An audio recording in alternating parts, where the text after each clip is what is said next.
Media के जरिए वैसे उसकी हर बात बाहर जा रही है, इस बात का उसे एहसास है और इसी का वो फायदा उठाता है। वहां से जब भी आता है वो ज्यादातर बस के फर्श पर लेट कर पहुंचता है, लेकिन बीच बीच में मीडिया देखकर वो अपनी बात कहने की या फिर सरकार तक अपनी बात पहुंचाने की एक कोशिश जरूर करता हुआ दिखाई देता है। लेकिन दूसरी तरफ है वो परिवार, उमेश पाल, जिनकी परिवार के लोग ये कह रहे हैं कि ये सब उसका बोलना कि माफियागिरी तो मिट्टी में मिल गई है मेरी, ये सब सिर्फ एक ढोंग है। हर हाल में इंसाफ होना चाहिए। उमेश पाल का परिवार तो ये चाहता है कि एनकाउंटर हो अतीक का। उमेश पाल हत्याकांड में अतीक अहमद की पेशी कोर्ट पे है, तो क्या पेशी से पहले अतीक ये दिखाने की कोशिश कर रहा है कि उसकी माफियागिरी और अकड़ ढीली पड़ चुकी है? आइए सुनते हैं उमेश पाल की पत्नी जयापाल अतीक के मिट्टी में मिलने वाले बयान पर क्या कहती हैं। वो सहानुभूति बटोरने के लिए कर रहा है, वो ऐसा नहीं है। उसका साम्राज्य आज का नहीं है, साम्राज्य बहुत पहले का है। और वो आज का गुंडा माफिया नहीं है, बहुत पहले से ही है। उसका दबदबा बहुत चलता है, रंगदारी है, छिनौती है। अतीक की बीवी शाइस्ता पर 50,000 का इनाम है। वो उमेश पाल हत्याकांड से ठीक पहले हत्याकांड में शामिल शूटर के साथ दिखाई दी और अतीक कहता है कि वो घरेलू महिला है, वो निर्दोष है। आयशा नूरी उमेश पाल हत्याकांड के आरोपी और बमबाज गुड्डू के साथ दिखाई देती है। वो भी ठीक शूट आउट के बाद अतीक कहता है कि घर की औरतों को कुछ ना कहे।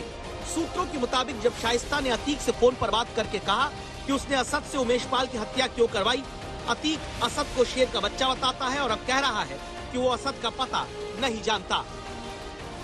अतीक कहता है कि मेरा अपहरण में नाम झूठ आया, अब मेरे बेटे का मर्डर में नाम झूठ आ रहा है, तो क्या हवा या तूफान आके सब कुछ कर गया?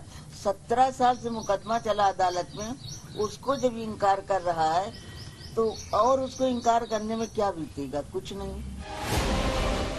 अतीक अहमद को लेकर उमेश पाल के परिवार का खून खौल रहा है और प्रयागराज पहुंचते ही अपनी रणनीति बदल रहा है। अब अतीक खुद के मिट्टी में मिलने की बात कह रहा है, जबकि साबरमती जेल से निकलते वक्त उसने अपनी जान को खतरा बताया था। तो पुलिस और सरकार की नीयत को खराब। क्या करेंगे? दोबारा से ले जा रहे हैं? ये ले जा रहे हैं, इनकी नीयत सही नहीं है, खाली परेशान करना चाहते हैं, मारना चाहते हैं। आपको तो उमेश पाल की हत्या के मामले में लेके जा रहे हैं। नहीं, उमेश पाल की हत्या में तो वीडियो कॉन्फ्रेंसिंग हो सकती थी। और वीडियो कॉन्फ्रेंसिंग के लिए सुप्रीम कोर्ट ने कहा है, सुप्रीम कोर्ट का आवेदन। आपको क्यों लग रहा है कि आपको मार देंगे? जब सुप्रीम कोर्ट ने कहा है कि वीडियो कॉन्फ्रेंसिंग कराओ, तो वीडियो कॉन्फ्रेंसिंग जब यहाँ है तो मुझको ले जा रहे हैं, काहे नहीं ले जा रहे हैं? उमेश पाल का परिवार कहता है कि अतीक का एक ही इलाज है कि उसका एनकाउंटर हो या फांसी हो। कोई साक्ष्य छुपा नहीं है, सब कुछ सामने, सब कुछ दिख रहा है, फुटेज में सब कुछ दिख रहा है। तो उस आधार पे इनकी भी उसी तरह से इनकाउंटर हो या फांसी की सजा दी जाए। उमेश पाल का परिवार कह रहा है कि सरकार अतीक के ट्रैप में ना फंसे। अतीक माफिया है, उसने सारे जुर्म किए हैं, उसका सही इलाज जरूरी है।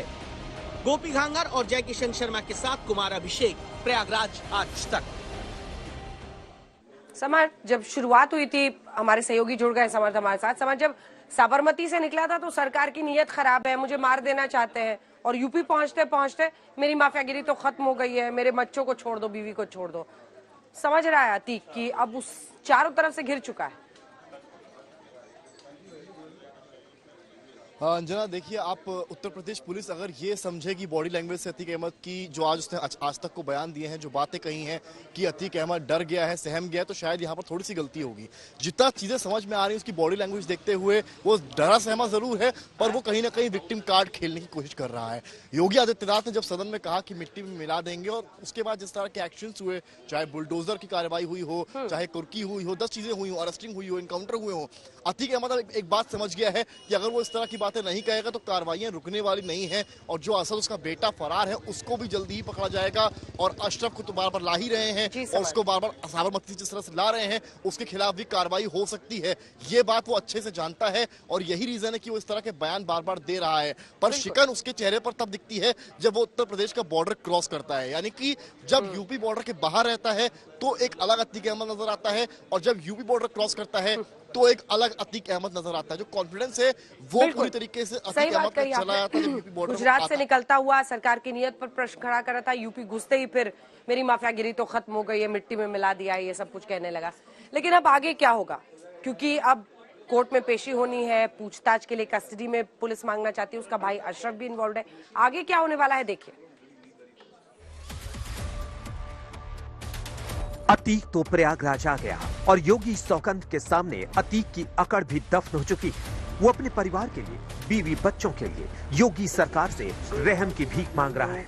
मेरा पूरा परिवार बर्बाद हो चुका है। क्योंकि सरकार की तरफ से एक और बड़ी बात कही गई, वो ये कि अभी तक उमेश पाल हत्याकांड में शामिल असद समेत 5 शूटर और आरोपियों को पाताल से भी ढूंढ निकालेंगे।